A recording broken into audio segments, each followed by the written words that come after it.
Hi everyone, and welcome back to the channel. This is Carmina, astrologer and card reader, and today we have an extra special guest with us. Welcome, Charley Castex. Thank you. It's wonderful to have you. Charley is a spiritual teacher, and he practices also psychic medium guidance. And Charley has been called one of the top 50 psychics in America. And also I know he hasn't done interviews in a long time, so I'm very grateful that he's with us here today. My pleasure, Carmen. Thank you. I have so many questions for you. Let's start with something that is also a bit more related to this channel. I know you've been practicing cartomancy, like card reading, for decades. How did you get into cards, and how, how do you connect to that practice? Do you have a favorite deck? There's a few questions in there. First of all, I tend to favor some variation of the Rider-Waite deck. Mm-hmm. As far as there's different decks that I work with, but I seem to favor at least that classical Rider-Waite in some form or another. And lately, my favorite has been the reissued Pamela Coleman Smith original deck that's been brought out from antiquity, I suppose. And in fact, it's the borderless deck where there's no borders on the cards, so you have a larger to work with, and that one's great fun. And I know you also practice divination using playing cards. How is that compared to tarot for you? That's right. It's very interesting because the playing cards, first of all, go way back in history. A lot of people don't realize that the playing cards are all ancient, basically, and they go all the way back to the 9th century in China. So they have a strong basis that the tarot is essentially built on or borrowed from, in the sense that the suits are very similar. Mm-hmm. And I think of them as Spanish and Portuguese. I think that they're very similar systems in that sense. Mm-hmm. I like to dovetail them together, work with them together. I'll read the regular deck and the tarot, and I superimpose them on each other. And it sounds complicated, but I don't think it really is that complicated. It just lends more dimension to the reading, and lends more dimension to the imagery and the symbolism that's there. Yes, playing cards can be so wonderful, such a wonderful tool, and they're often disregarded because they are so common. That's right. A lot of folks are very surprised when they see the playing cards. Oh wow, what's that? Mm-hmm. But they have, as you suggest, they have a really rich character and symbolism, and the suits are synonymous with the tarot. So, of course, there's no major arcana. There's tremendous similarity, and I read them in a similar fashion, but they're not quite the same. Yeah, it's great. I like to think of it as a top and a bottom, in the sense that the tarot is a larger archetypal, spiritual perspective, aerial view, if you will, and the regular playing cards have more to do with timing and circumstances and patterns and more circumstantial elements there, day-to-day experiences. Yes. Do you, by any chance, pull out the knights of the tarot deck? Because I know some readers do that because they think pages are enough and knights are just an addition that's not necessary. Oh, that's really interesting. No, I do work with the knights. I do. I feel like the knights are the verbs of mm-hmm. the cards, that they lend an action element. It's nice to see a person's sense of conquest or a sense of achievement. I feel like is illuminated or illustrated in the knights in particular. I also read with the blank card, and I know not a lot of readers do, or it seems like not a lot of readers do. That mysterious card that so many people say, well, what's that? Yeah. Do you also have experience with astrology? I have experience just in terms of receiving it, not in terms of yeah, I think it's a fascinating divinatory science. Complex, so intricate. Yeah, I have a great respect for it. But I don't have any personal experience with it in terms of guiding souls with it, no. I know that you your journey started with some guidance from some members of a Native American tribe. Maybe you can share a bit of your experience with that? Sure, absolutely. When I was 18, going on 19, I was introduced to a Native American teacher named Sun Bear, who was an Ojibwa, Chippewa tribe member, and he went on to become a very influential spiritual teacher and author. And I began an apprenticeship with him that lasted 4 years until his death, and it was quite powerful, quite wonderful to be able to have that early experience. He had a group of people around him called the Bear Tribe, and essentially the whole operation was about getting people to walk in balance, which was his expression for coming into harmony with one's own nature and nature itself. So he was really guiding people to come more into their sense of personal empowerment, or as Sun Bear said, to walk your path of power. To study with him. And then a few years later, there was a Lakota holy man named Richard Sparrow Eagle that came into my life, and that was a whole other experience because I was much more hands-on and connected to traveling with he and his family. And there's a lot of Native American ceremonies that we did. But again, a similar principle of focusing, the way I look at making medicine or making connection to spiritual power was through intention and focus and sincerity. So as much as people think there might have been a mystical formula I was studying with the Native Americans, it really was very simple in terms of focusing, sincerity and focus and intention, and being in tune with nature and in balance with your own body, mind, and spirit. And it's kind of a foundation that I've built upon, in the sense of realizing that one of the most beautiful aspects of the Native American spirituality is realizing kind of a holistic or a creation theology, that all of nature is connected, all of humanity is connected. So I love the unifying aspect to it. That's all inclusive, mind and body and that kind of thing. Mind and body are considered one aspect.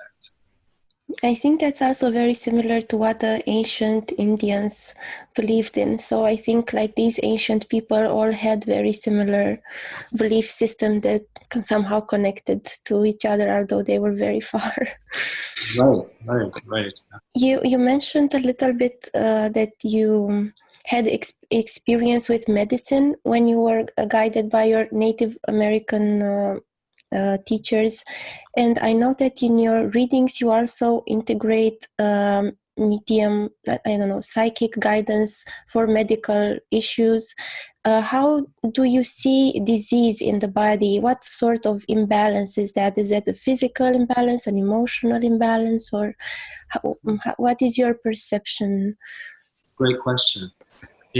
So I would say that it depends on the person.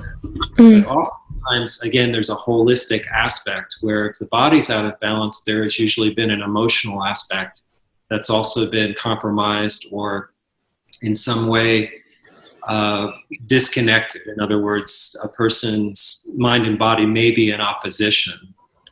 I perceive in a very, what I call symbolic vocabulary in terms of seeing imagery. I might see washing machines that would relate to an interpretive symbol for somebody's kidneys, for instance.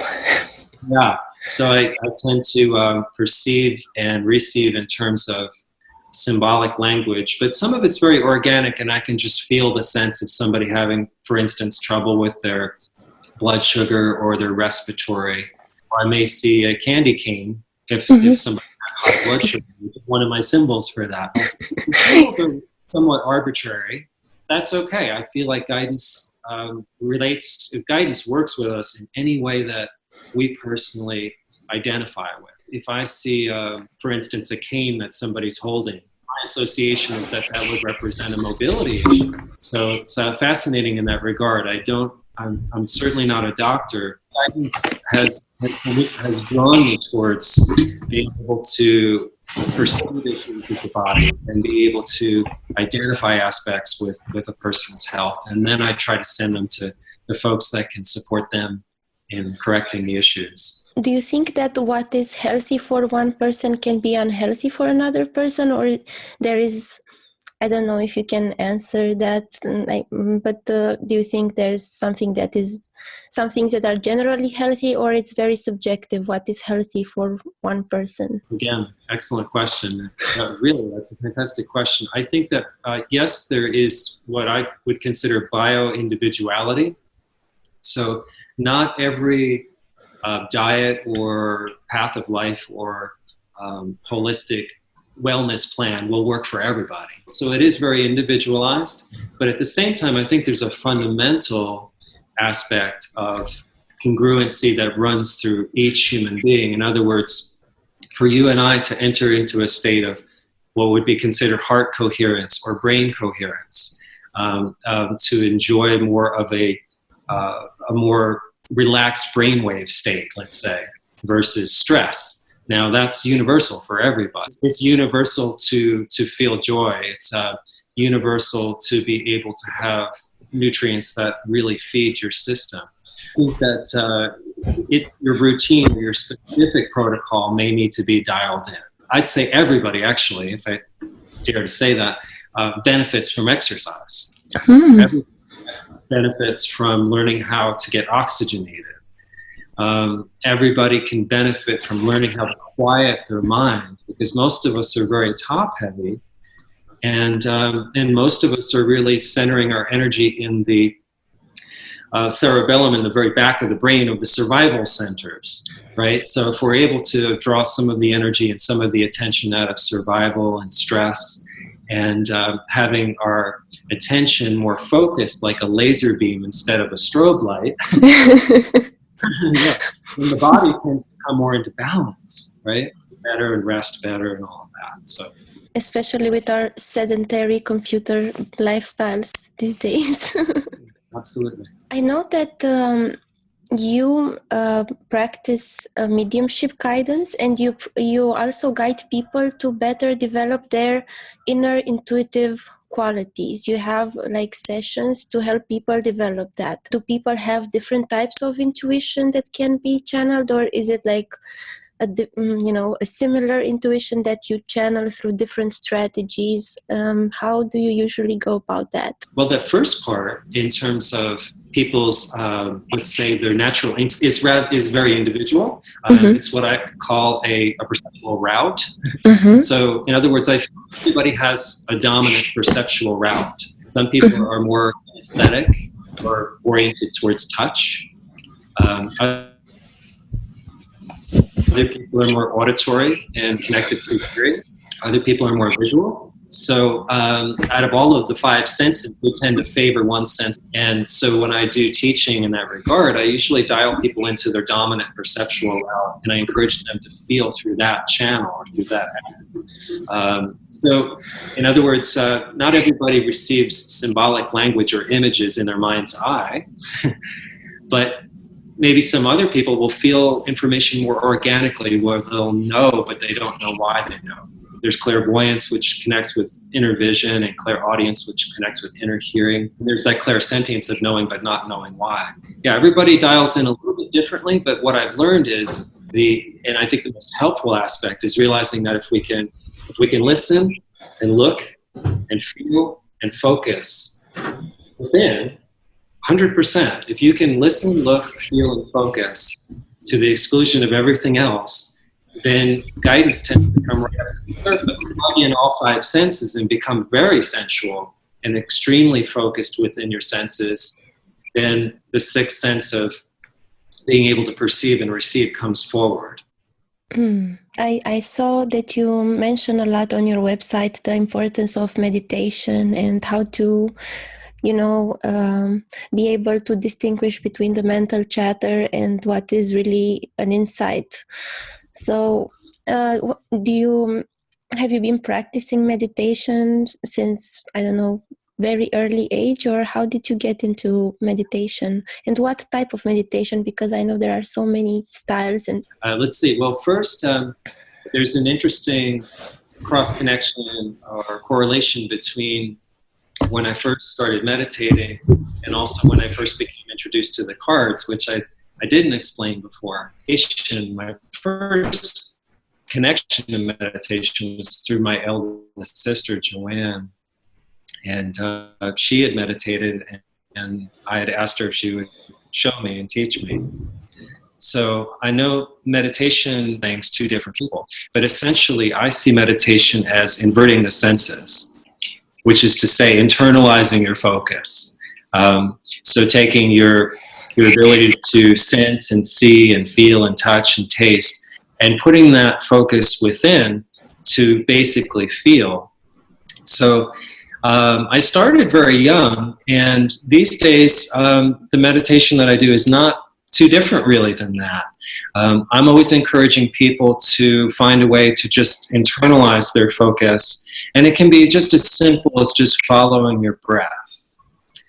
And the interesting thing about that is once you say to somebody, now just pay attention to your breath and feel, don't just watch it but feel, they'll say, well, okay, then I start thinking about things, then I get distracted.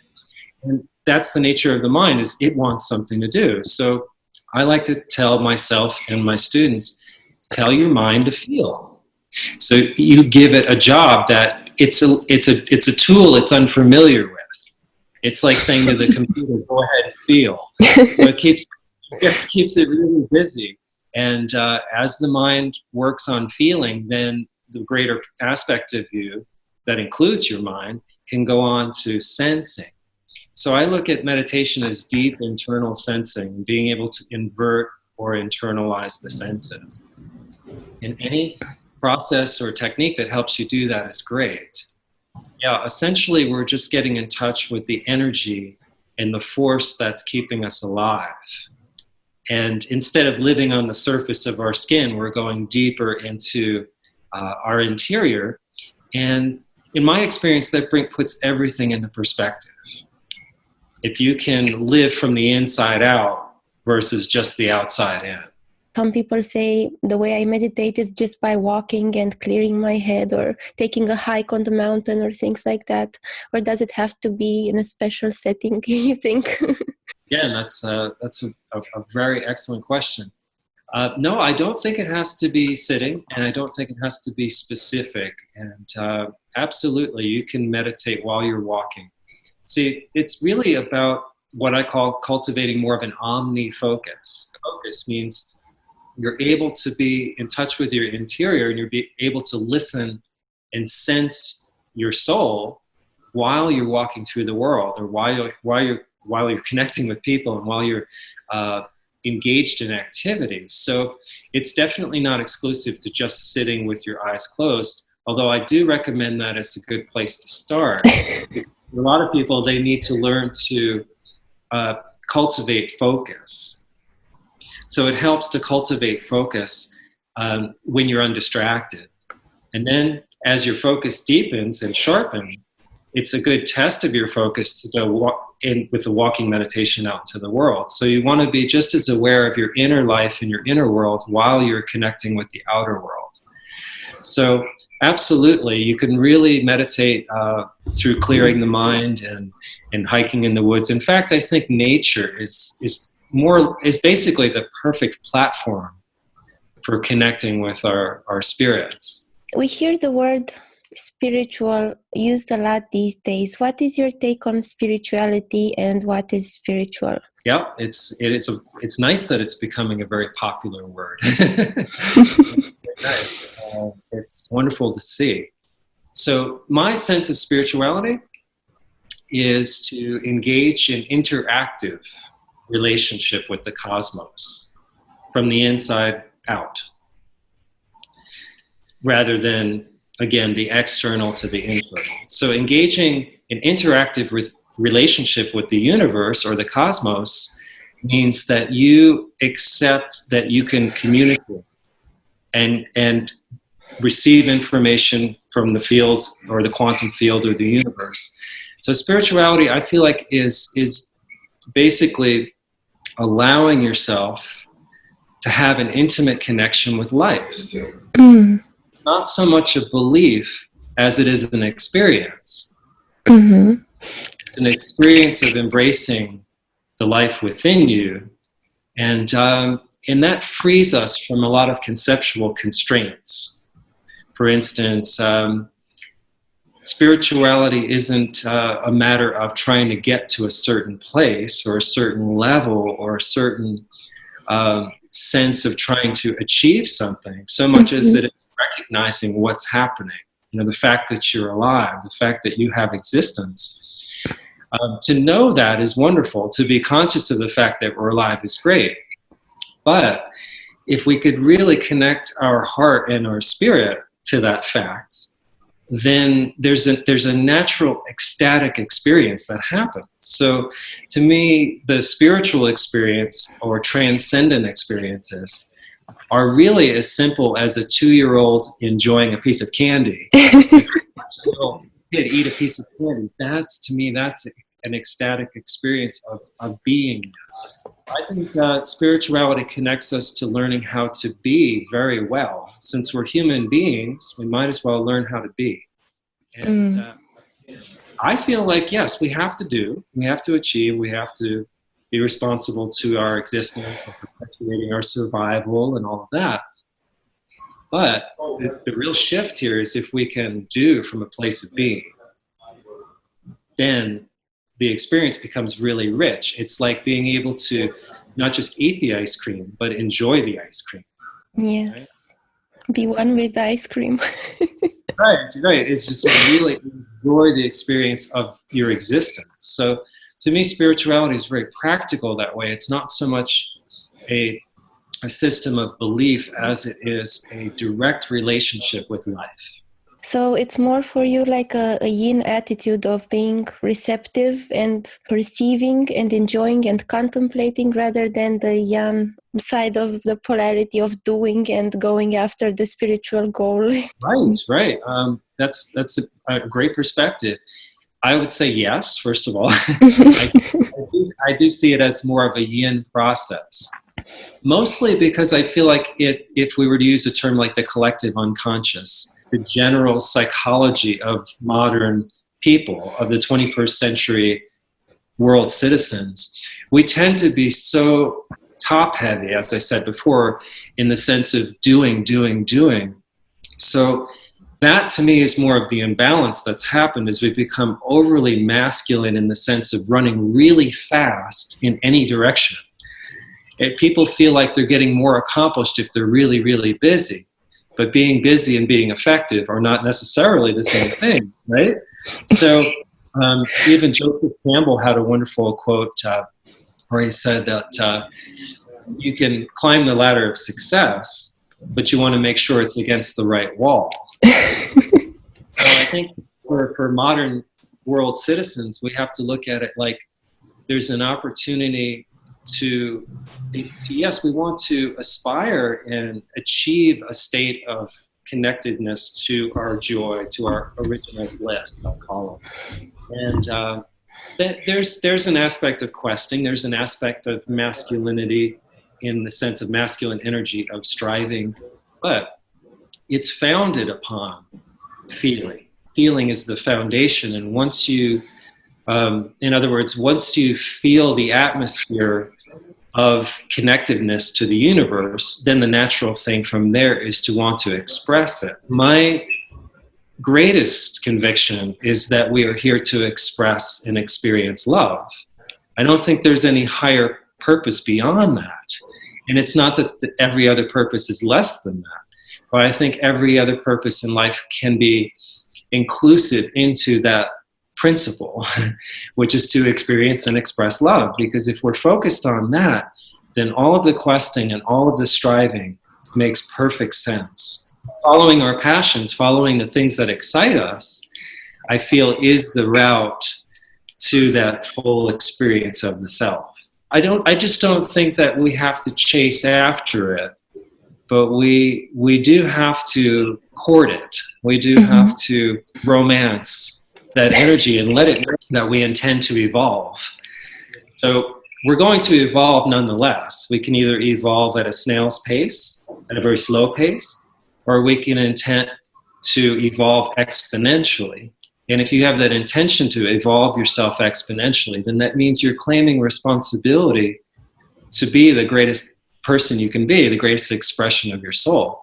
So that requires an ambition.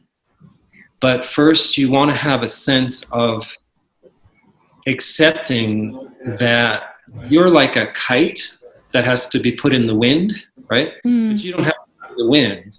You just have to put yourself in a position to be receptive, again, that feminine energy, to let go into the grace and let the grace guide you.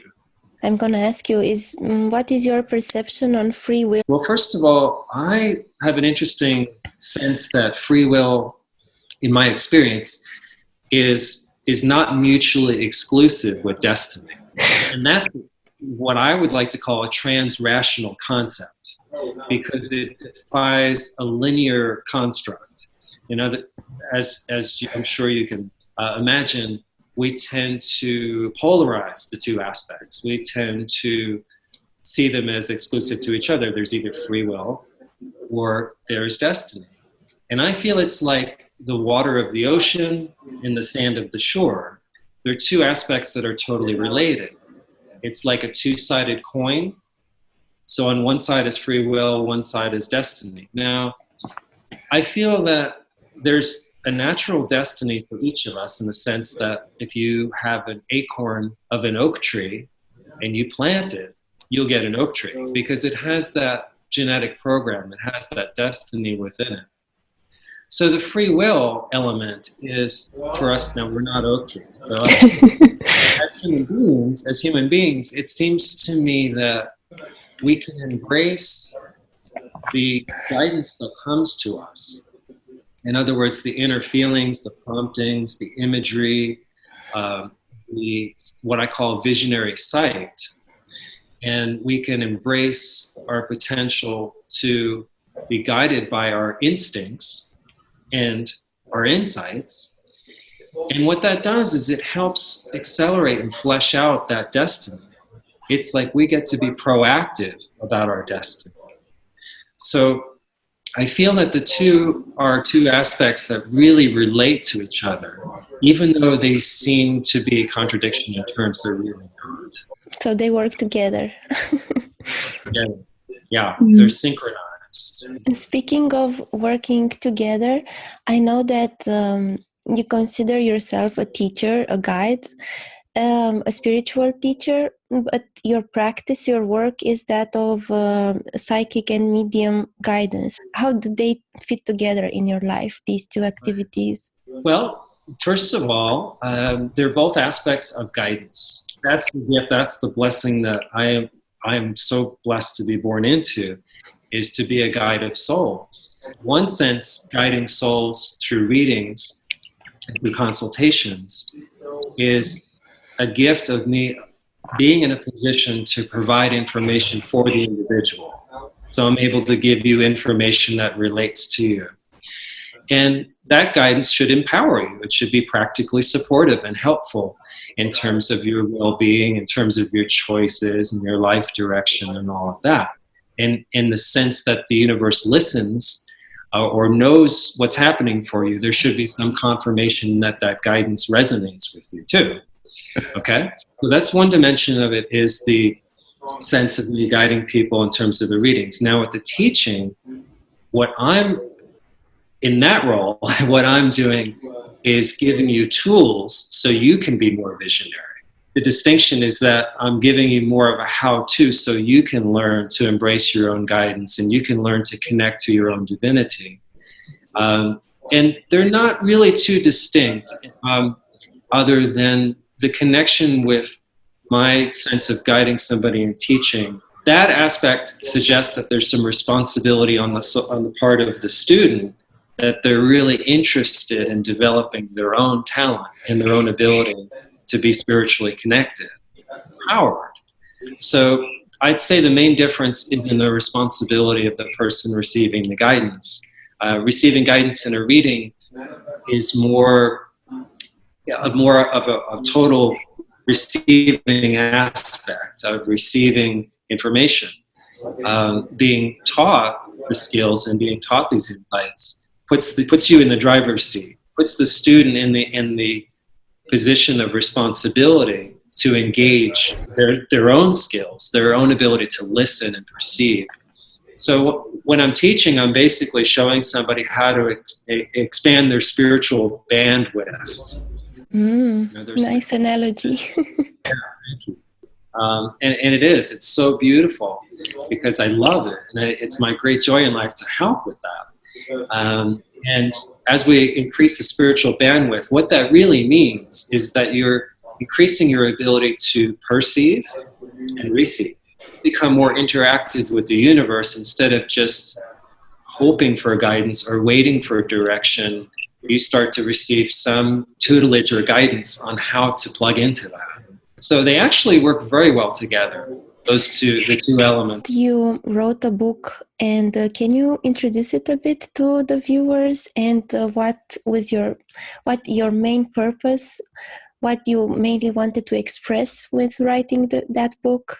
Okay, sure. Yes, and hopefully it will come out in the summer of 2019, maybe late spring of 2019. And it's called Original Bliss, a psychic perspective. And Original Bliss is a book that has two parts, rather. And the one part of it is about spiritual empowerment. And the second aspect of Original Bliss is basically a DIY do-it-yourself psychic guidebook. So that guidebook is, again, focused on helping people cultivate skills so they can perceive and receive information for themselves. And that element works very well with the spiritual empowerment part. And that's what I hope to do with Original Bliss, is to introduce people to a very familiar subject. I'm certainly one of many, many people through history that has had this same message, which is that what you're looking for is inside of you. It's not outside of you. It's not somewhere external.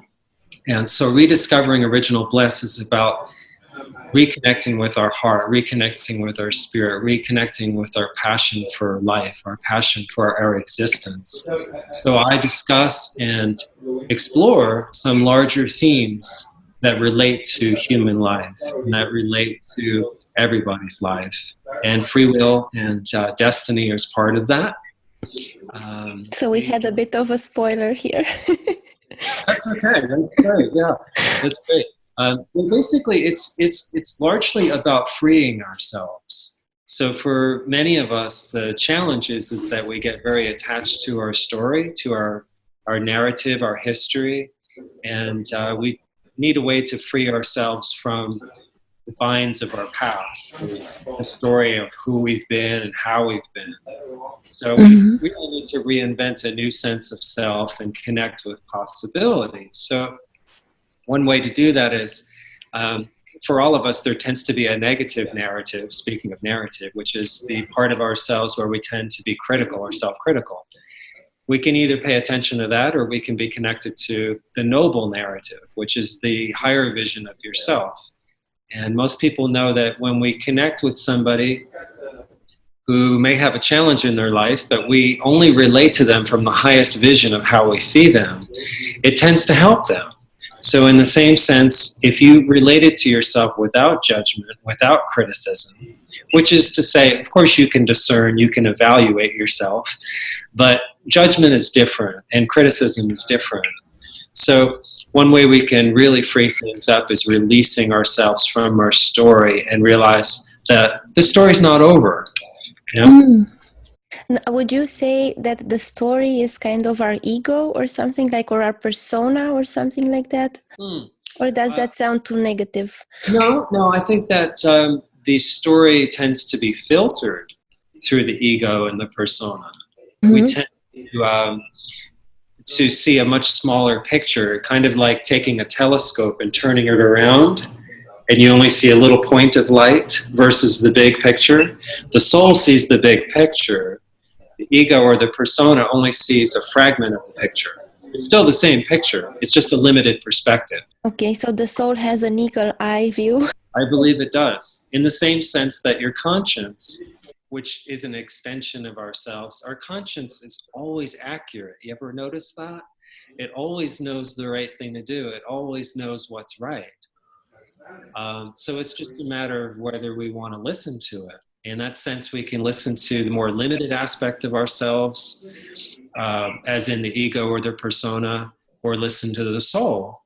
And my sense of it is that the ego is not a problem. The ego is a gift. It's the eyes of your soul and the hands of your soul. It allows you to connect with the world. So what we need is a really healthy ego. We want to integrate the ego into the greater self. We don't want to try to get rid of it. Mm-hmm. You don't have to be in opposition with it. It's not a problem. When you were describing that, we are held back by our past experiences, that sounds to me in astrology like the South Node, like our ancestors, like our past behaviors, like everything that we're comfortable with, and we have to go towards the North Node and do things that we are not necessarily familiar and comfortable with. So it's very interesting how that came. Yeah, it's all about evolving and evolution. So it feels like the siren song of the soul is to evolve and to take our lives and our potential further than the past and further than the story that we've already experienced. So I gather that you believe in reincarnation and the soul's journey throughout many lives and through many forms. I do. I wanted to ask if you, in your sessions, do you also see past lives elements, or do people ask you about that? Yeah, occasionally. It's not very typical for me. I don't consider myself a past life reader. There's wonderful practitioners that do a great job of that, but it's not really my path necessarily. Occasionally I will see some element of past lives that's there in a reading. To me, the importance is that it is relevant to the current life. In other words, the lesson has to be relevant to your current experience, because I'm concerned with who you are now and who you're becoming, and that's really more of my point of focus. So you're a more, what we would call a more Venusian type of reader, like practical things to help with person's actual problems. Absolutely. I aspire to be. And I do subscribe to past lives and reincarnation. It's just I feel like, for instance, if I could parallel it with mediumship, even though I can communicate with people who have passed on, I don't know how all that works. And that's pretty strange, right? Pretty bizarre, because I have that ability to hear and to see imagery that connects people with their loved ones. And it has to happen organically. It's not something that I can request instantly. It has to come to me. So it's a part of the work, not all of it. But it's such a beautiful part that confirms for people that their loved ones are still here. Now, even though I have that ability to perceive and receive that information and that confirmation that the person has gone on to and is still connected in love, even though they've gone on, I really don't understand how all of that is over there. And I will remind people, I say, look, I'm here. I'm not there. I don't know how. Yeah. So the same with past lives. I have a terrific sense of how it feels to me, and I've had a lot of past life memories. But one way of looking at it, especially from a quantum perspective, is that all of your lifetimes are happening simultaneously, and that a time is, as the physicists, quantum physicists suggest, it's concentric circles, and it's a spiral, and it's not so much a linear progression. So there's a multi-dimensional aspect to our existence, and it's as if those lives are layered or stacked on one another. Yes, a wonderful image, like a layer cake of topsy-turvy. We have great dimension to our being, just in the same sense that there's layers of skin. I think there's also layers of psychology, and there's layers of feeling, and there's layers of awareness. And I saw at some point on your website where you offer people services to help them practice their intuition. You also help them do what you call psychic hygiene. I really like that term. It's so clinical. Yeah, thanks. Thank you. Yeah, I do. I think it's important. I find those questions more and more with people. Saying, well, how do I stay clear, or how do I stay unaffected by somebody else's energy or somebody's negative energy. So it's a real treat to help with that, because as I tell my students, I didn't roll out of bed knowing how to do that. For many years, I was a professional reader, and I was being negatively affected by not embracing some simple principles. So I'm happy to pass those principles along. As a help for your viewers, I would say the core concept of psychic hygiene is similar to driving a car and staying in your own lane. Okay? It's very similar to that. And there's other information that you can receive that will help support that process, but essentially that's the most important thing, in a sense of learning to be able to bring your attention back to yourself and mind your own business. A big part of psychic hygiene is keeping our attention towards our spirit and towards our higher potential. So that's a big part of it. Yes, so not getting entangled into other people's narrative and being, objective. Absolutely, and it's important to. There's many ways to look at it. We could certainly have a complete discussion. Essentially, one way to look at this is if you're in an airplane and you go above 30,000 feet, there is no turbulence. If you reach a certain state of vibration or frequency, and everything is energy and frequency in terms of a human being, we basically are energy units in a physical form. So if we're able to raise our frequency, and we're on a little higher frequency than, say, gossip or petty judgments or shame or anger or fear, then we are energetically above those kind of frequencies, and we don't get entangled with them. So it's very, in physics it plays out. If you take two guitars, for instance, and you put one guitar here and one guitar there, and you pull one string on the one guitar, the other string from the other guitar will resonate. So the aspect of staying clear psychically is about making sure that what you're projecting and you're receiving is within your own frequency. If you're clear and you're committed to clarity, then you're not really interested in anything that's not clarity, right? So again, a little bit of that eagle eye perspective. Intention is very important. My goal is to read for the heart and from the heart. So the idea is that's bigger than my mind. That's bigger than my assessment of a person in terms of my ego, or trying to figure out who they are in a moralistic sense. None of that's in the picture, because what I'm concerned with is what's the information that's for your highest good. Really listening and feeling and sensing 100%, then I don't have any energy left over to become neurotic about it. What I'm doing or judge what the person's doing. It just keeps it really nice and clear. What I like to say is it's about having a conscious self versus being self-conscious. If you're conscious of yourself, then you do see a bigger picture. So if we come to reading from love, and that's the real intention, there should be something loving about the reading, and there should be something loving about the transmission of that guidance. Yes, definitely. And I'm just going to ask you one last thing. And I'm going to ask you, well, it's a two-part question, because you've noticed that I do many-part questions. So what is the biggest challenge and the biggest reward in your occupation? I don't want to say line of work. I usually refer to it as service. Line of work is fine too. Oh, that's a wonderful question. Okay, first I'll answer the part about what's the biggest challenge. I'll do my best to answer that. So I would say that the biggest challenge is the responsibility to the clarity I was just talking about, which is largely not a big mystery. It's largely about the physical conditioning that's required to do readings full-time every day. Yes. The physical condition. So really the greatest challenge for me is getting enough sleep, getting enough exercise, making sure that I'm getting the right nutrition, having plenty of time for myself to connect in nature, time to rest my thrusters, I call it, and rest my voice. It's sort of like the life of a singer, really, in the sense that I have a very vocal life in teaching and speaking. So I work with my voice, and there's times where I really have to rest my voice. So that's the biggest challenge, I would say, really, is the physical support and maintaining schedule that allows that.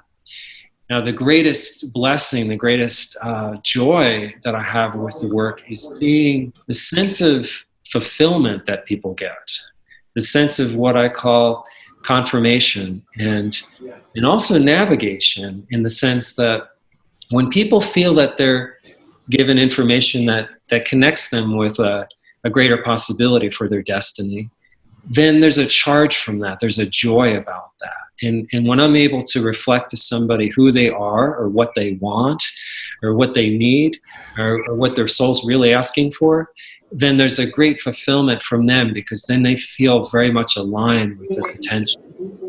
So great satisfaction in knowing that in some sense I can just hold up a mirror for a person. That's the challenge, but that's also the blessing, is for me to present the mirror as clearly as possible, and to be able to be the messenger for that love, for that support, for that soul. Wonderful, wonderful. Thank you very much for taking the time today to be with us and share your knowledge with us. We really appreciate it. It was a wonderful experience, a wonderful interview. And if you want to connect with Charley, you can check out his website, charleycastex.com, and you can see the services that he offers, medium guidance, spiritual guidance, and you can read more about him. So thank you again, Charley. Oh, thank you so much, Carmina. Great pleasure. Great pleasure. Goodbye.